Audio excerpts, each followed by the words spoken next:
안녕하세요. 윤영윤 사무의 영성일기 윤영윤 사무입니다.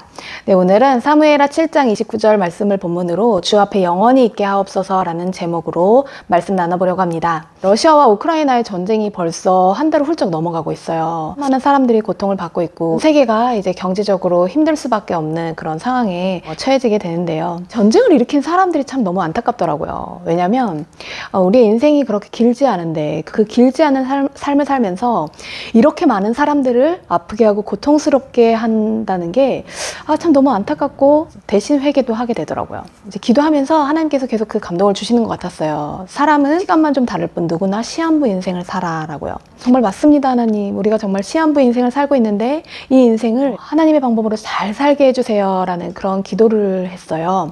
그러면서 오늘의 말씀을 통해서 이제는 인생에 놓치지 말아야 될 것이 무엇인지 다시금 생각하게 하시는 것 같았습니다. 제가 20대 때는요, 그 성경에 다윗이 하도 많이 나오니까 이런 생각을 했어요. 다윗은 되게 훌륭한 이스라엘의 왕이었고, 그런 훌륭한 왕이 하나님을 높이니까 하나님께서 되게 기쁘셨나 보다. 그래서 저도 이런 기도를 했어요. 하나님, 저도 좀 잘 되게 해주세요. 그러면 제가 하나님을 높일게요.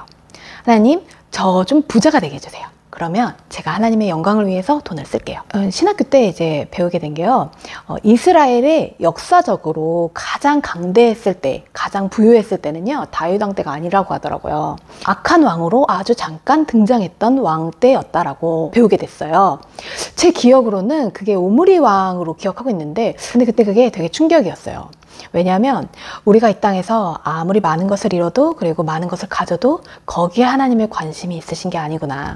다윗이 그렇게 많이 기록된 이유는 정말 하나님을 온전한 마음으로 찾고 또 그분을 의지했고 하나님 주시는 그 은혜와 사랑을 경험하면서 살았잖아요. 정말 하나님이 기뻐하시는 건 제가 이 땅을 살면서 무엇을 하거나 무엇을 이루는 것이 하나님의 기쁨이 아니라 오늘도, 오늘 하루를 살면서도 잠잠히 하나님을 찾고 또 그분을 의지하고 그분의 힘으로 살아가는 것, 그것이 정말 하나님의 기쁨이 된다는 것을 이제는 놓치지 말고 살아야 된다는 그런 경각심을 좀 주시는 것 같았어요.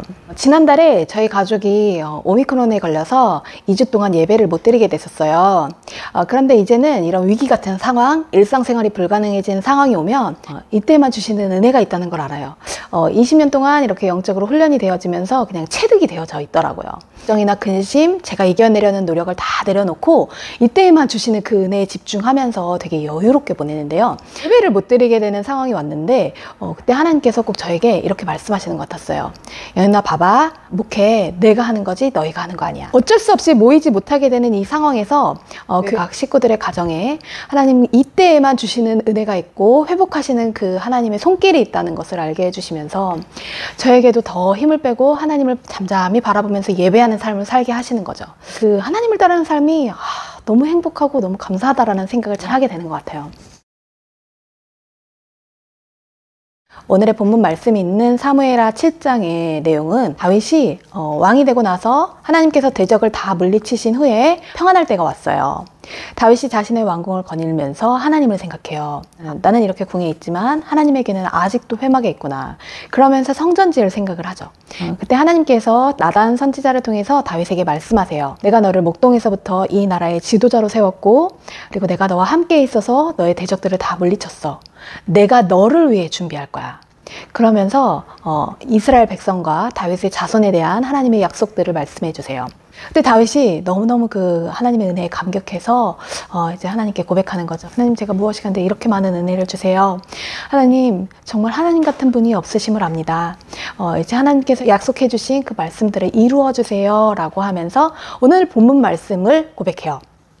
종의 집에 복을 주사 주 앞에 영원히 있게 해 주세요 라고요. 다윗은 무엇이 진짜 복이었는지 알았던 거죠.